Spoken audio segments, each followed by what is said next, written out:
Oi, olá, sétimo ano, tudo bem com vocês?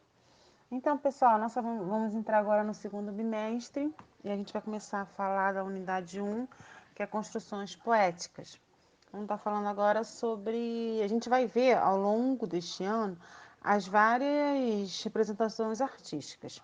Vimos o cinema e agora a gente vai ver a arte literária, que é a parte da arte que é construída através das palavras. E nós vamos ver dois exemplos hoje, que são gêneros textuais, que é considerado gêneros textuais, e vocês também vão ver ela na literatura, assim como também em português e em redação, que são o poema e a poesia. Vamos diferenciar os dois. O poema é um tipo textual estruturado em versos que pode conter rimas e metrificações. Metrificações é a quantidade exata de palavras e letras de um verso para o outro. E o poema ele se divide em outros, se classifica em outros, mas essa é uma aula mais em português e em redação. E nós temos a poesia, que é a forma literária da arte, que pode ser qualquer coisa, qualquer produção artística que desperte sentimento.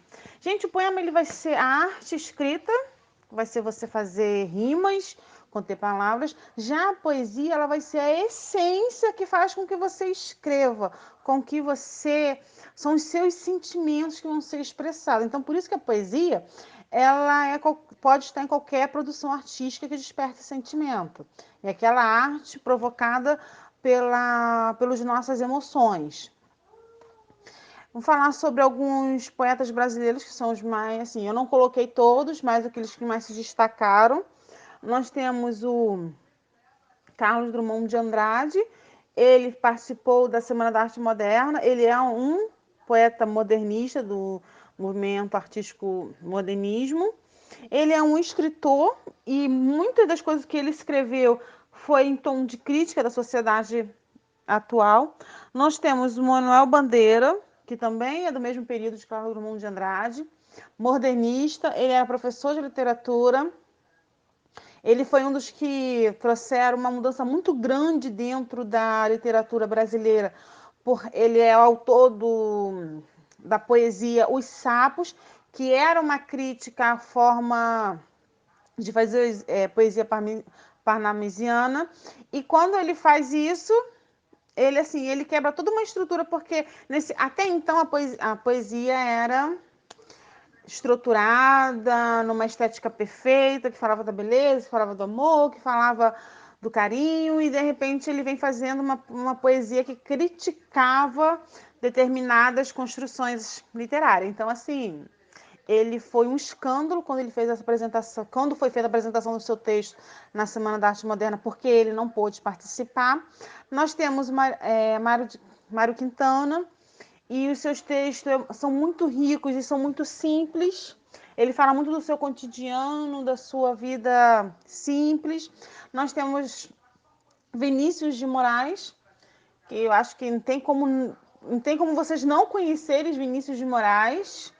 É um dos autores e compositores mais conhecidos do Brasil. Ele fez parceria com muitos outros, assim como também com o próprio Tom Jobim.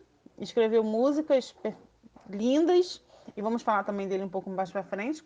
Nós também temos nós temos a Cora Coralini, que a gente pega muito hoje em dia frases dela dentro para falar frases de efeito no Face, no WhatsApp, no Instagram, no Twitter. Então, assim, existe muitos poetas brasileiros, poetas famosos, que através da poesia exporam os seus sentimentos, aquilo que reflete tanto da forma crítica como também da forma bela do Brasil.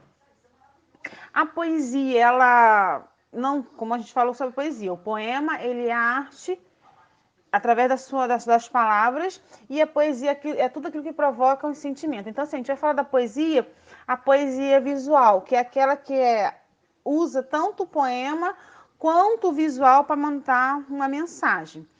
Poesia visual são imagens que representam determinados significados e permite que cada um obtenha a sua interpretação. Eu botei um exemplo aqui, que é como se fosse código de barra do consumismo. e cada número fosse algo que está relacionado ao consumismo. Isso é uma poesia visual. Isso aqui é uma crítica ao consumismo, isso aqui é uma crítica ao capitalismo, é uma crítica que tudo hoje em dia tem um código de barra, tudo tem um preço. Isso significa essa poesia. Um dos artistas brasileiros mais importantes da poesia, com fama internacional, é o Alex Fleming. Ele é brasileiro, ele é fotógrafo, ele participa da arte contemporânea e ele fez essa junção da fotografia e da poesia e fez a sua poesia visual, que é você, através das suas fotografias, mandar uma mensagem. Uma das posições dele mais famosas são as fotografias que ele fez em Sumaré, que é retrato de pessoas no metrô e todas elas com um dizer, palavras dentro de si, representando aquilo que cada um pensa, o que cada um fala, e que muitas vezes nós não nos expressamos, não falamos o que nós estamos passando, que cada um tem a sua própria história de ser. Depois da poesia visual, a gente também fala da poesia na música. E por mais que vocês acham que não tem nada a ver, o rap, eu não sei falar inglês, então não vou conseguir falar isso em inglês, o que significa rap, traduzindo em português, significa ritmo e poesia. Porque vocês já pararam para perceber que o rap, ele é o quê? Ele é um jogo de palavras, a rima, você tem ali uma rima cantada e dentro dessa rima cantada você está fazendo uma crítica, você está fazendo uma luta social, você está criticando a sociedade, você está falando de política, você está falando de violência, você está falando de muita coisa e tudo isso dentro de um jogo de palavras que rimam. Isso não deixa de ser poesia. Então o rap, ele é uma poesia, ele vai ser uma poesia cantada. Então ele tá ligado a essa parte. Nós também, dentro da música e da poesia, nós temos a MPB, Música Popular Brasileira, e uma das parcerias mais significativas da nossa história, da nossa cultura, é entre Tom Jobim e Vinícius de Moraes, como eu falei. Eles dois juntos fizeram mais de 50 músicas, e dentro dessas 50 músicas, músicas que são atemporais, que nem Aquarela. Acho que todo mundo conhece a música da Aquarela, principalmente do comercial da Faber-Castell, uma folha qualquer, um desenho, um sol amarelo. Então, essa é a música deles dois. Aquela também muito romântica, que é Eu Sempre Vou Te Amar. E também a poesia também está dentro do teatro. E a gente vai ver isso no monólogos, que são texto interpretado ou enunciado por uma única pessoa. Assim, o público, o leitor, os ouvintes têm a sensação de ler o pensamento do seu intérprete. São aquelas apresentações teatrais a qual existe apenas uma pessoa no palco e ali ela vai começar a falar sobre a sua própria vida, ela vai começar a declarar a sua própria vida, a debater a sua própria vida, a levar uma reflexão sobre a própria vida, fazendo com que toda a plateia ali consiga, junto com ele, identificar, analisar e interpretar a sua vida toda, tudo que passou. Gente, essa foi a nossa aula de hoje, sobre tudo que nós falando da poesia. Os exercícios são as páginas 89, 80, 81 e 84.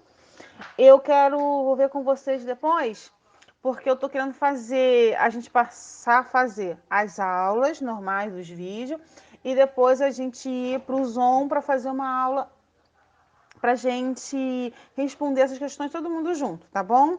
Beijo, pessoal, até a próxima.